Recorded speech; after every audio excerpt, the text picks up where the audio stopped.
The laughter started before planting, not after harvest, not after the storm, not even after the combines rolled.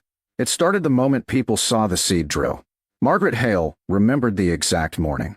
Cold March wind, gray skies, a line of pickup trucks parked outside the county co-op. Farmers leaned against tailgates drinking coffee while discussing fertilizer prices and weather forecasts. Everything seemed ordinary until someone looked inside Margaret's truck. Silence. Then laughter. Dale Harper was first. Naturally, he reached into one of the seed bags, held up a handful, then frowned. What in the world? Margaret closed the truck gate. Morning.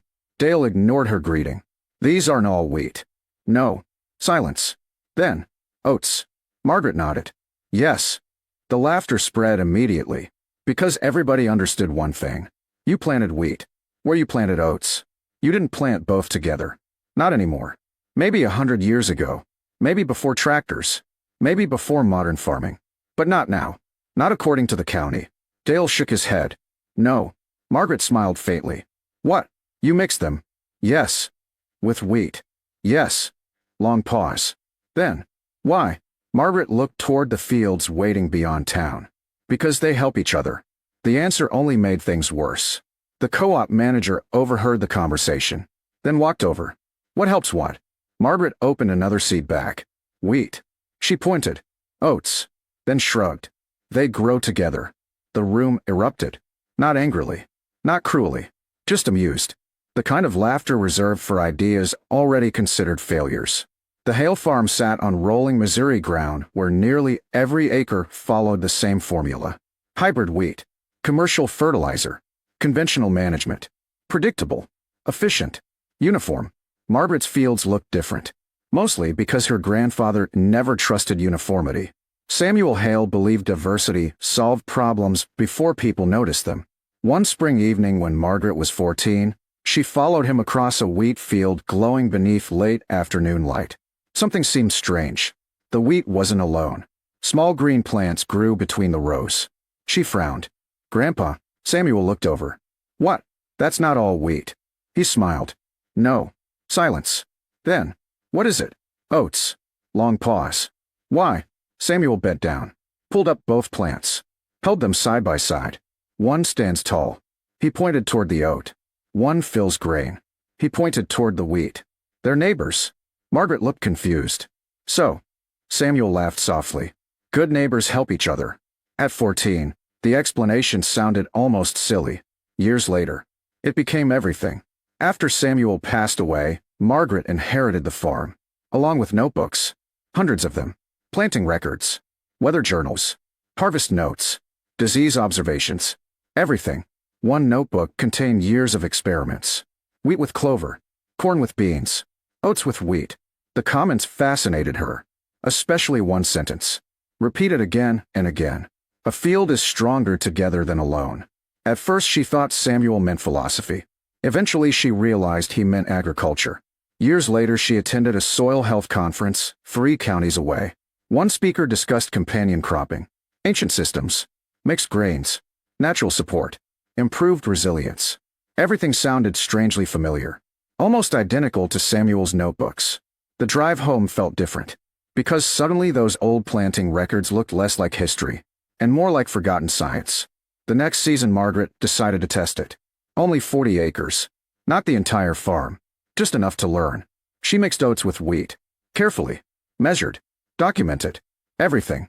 The county noticed immediately. Naturally. One afternoon at the diner Dale pointed toward Margaret through the window. There she goes. Rick looked up. The oat lady? Dale nodded. The oat lady.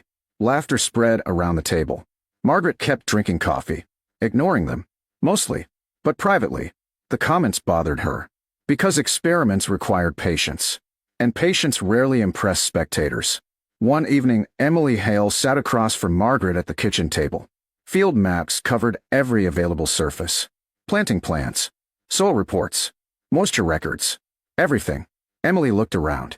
You're doing it again. Margaret looked up. What? The maps. Silence. The maps. That means you're thinking. Long pause. Then. Yes. Emily sighed. Dangerous. Very dangerous. What kind of thinking? Margaret pointed toward the mixed field. Oats. Emily smiled. Still. Yes. Long pause. Think it'll work. Margaret looked towards Samuel's notebook, then nodded slowly. I think it'll teach me something. Spring arrived. The fields emerged beautifully. The oats grew quickly. The wheat followed. Neighbors drove past constantly. Some slowed down. Some stopped. Most laughed. The comments remained predictable. Forgot what you planted. Couldn't make up your mind. You running 2 farms at once. Margaret smiled politely. Answered very little. Instead, she walked the fields. Week after week. Something interesting happened. The wheat looked sturdier. Not dramatically. Just slightly different. The stems seemed stronger. The soil stayed shaded longer. Wind moved through the crop differently. Subtle things. Easy to ignore. Unless someone was looking. Margaret was looking. One June afternoon, a university crop consultant visited nearby farms.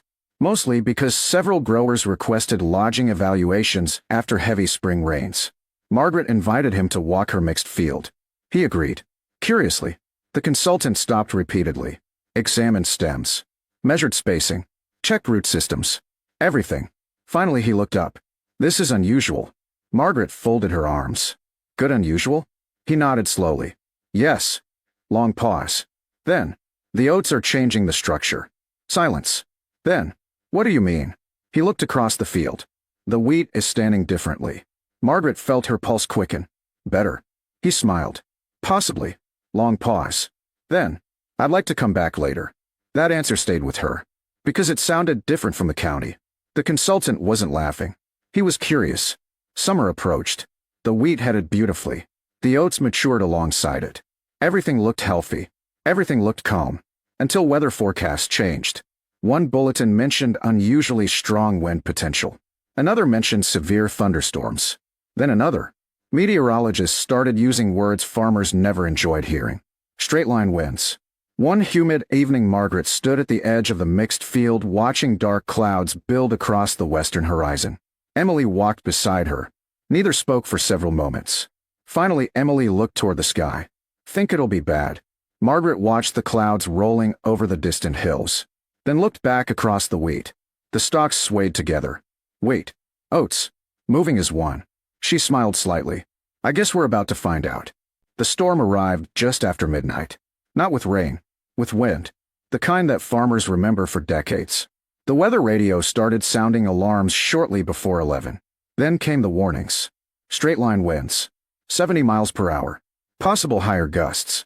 Margaret stood on the farmhouse porch watching lightning flash across the western horizon.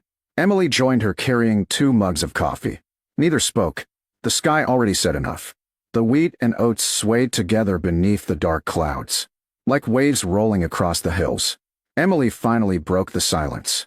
Think they'll make it. Margaret watched the field. Long pause. Then, I hope they help each other. The first gust hit just after midnight. Trees bent. Barn doors rattled. Rain blasted sideways. The power disappeared almost instantly. For nearly 2 hours the wind roared across the county. Nobody slept. Nobody could. Every farmer imagined the same thing. Wheat. Flat. Broken. Ruined. Morning came slowly. Gray skies. Heavy clouds. Silence. The kind of silence that follows violence. Margaret climbed into her pickup before sunrise. Emily rode beside her. Neither said much. The road passed one wheat field after another. And with every mile, the damage became worse. Golden wheat lay flattened against soaked soil. Entire fields looked like someone had rolled a giant carpet across them. The crop hadn't disappeared. It simply couldn't stand anymore. Lodging. Every farmer dreaded the word. Harvest became slower. Grain quality dropped. Some heads sprouted before combines could reach them. The losses mounted quickly. Emily stared through the windshield. Oh no. Margaret nodded quietly. Field after field. Flat. Then another. Flat. Then another. Flat. Finally they reached the Hale farm. Margaret slowed the truck. Neither spoke.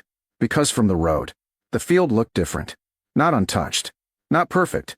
But standing. The oats moved gently among the wheat. The crop leaned slightly, yet remained upright. Emily blinked. No. Margaret stopped the truck. Stepped into the field. Walked several yards. Bent down. Examined the stems. The oats intertwined naturally among the wheat. Not tangled. Supported. The wheat hadn't resisted the wind alone. It had resisted together. Emily laughed softly. They're still standing. Margaret smiled. Yes. Long pause. So Grandpa knew. Margaret looked across the field. I think he remembered. News traveled quickly. By mid-morning pickup trucks lined the county roads. Farmers stopped. Walked to the fence. Stared. Nobody laughed. Not anymore. Dale Harper arrived around noon. He climbed out slowly. Walked halfway into the field. Then stopped. He looked across Margaret's standing crop. Then back toward his own flattened wheat across the valley. Finally. No. Margaret smiled slightly. Morning. Dale shook his head. No. Silence. What? This isn't possible. Margaret reached down and pulled up a handful of wheat and oats together. They held each other. Dale looked down, then back across the field. For 12 years. Yes. We laughed. Yes. Long pause. We shouldn't have. The university crop consultant returned 2 days later. This time he brought 2 colleagues. The 3 specialists spent nearly 4 hours walking Margaret's fields. They measured stem strength, root depth, plant spacing, everything. One consultant finally stood, removed his notebook, then smiled. This is remarkable. Margaret folded her arms. What did you find? He held up several wheat stems growing beside oats. The oats disrupted the wind. Another consultant nodded. And their roots changed the soil structure. The first continued. The wheat supported the oats. The oats supported the wheat. Long pause. Then, this isn't competition. He smiled. It's cooperation. That sentence spread across the county faster than the storm reports. Within weeks, researchers requested field samples. Extension agents requested planting records. Universities requested Samuel's notebooks. The same notebooks everyone dismissed as old-fashioned. Margaret opened them carefully. The pages smelled faintly of dust and time. One sentence appeared again, underlined twice. Nature rarely grows alone. The harvest arrived later that summer. Neighboring combines crawled slowly through lodged wheat. Progress became painfully slow. Some grain remained too damaged to recover. Some fields weren't worth harvesting completely. Meanwhile, Margaret's combines rolled steadily through standing wheat. The yield wasn't miraculous, but the harvest was efficient, clean, profitable. Exactly what mattered after a storm. One evening, Emily spread harvest reports across the kitchen table. County summaries, yield comparisons, insurance estimates, everything. She looked around. You're doing it again. Margaret looked up. What? The notebooks. Silence. The notebooks. That means you're thinking. Long pause. Then, yes. Emily smiled. Good thinking. Margaret rested her hand on Samuel's journal. Very gently.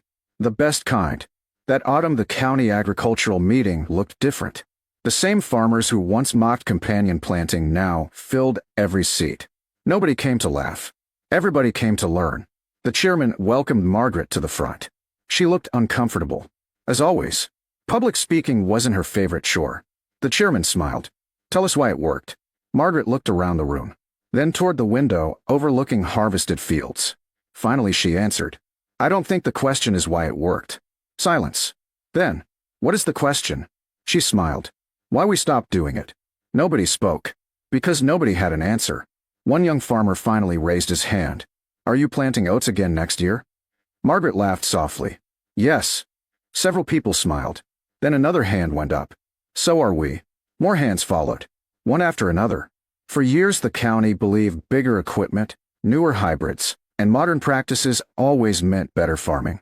Then one windstorm reminded everyone that some old ideas survived for a reason. Not because they were nostalgic. Because they worked. For 12 years the county laughed when Margaret Hale mixed oats into her wheat. They called it outdated, old-fashioned, a waste of seed. Then the lodging storm swept across the valley. Modern wheat stood alone. Margaret's wheat stood together.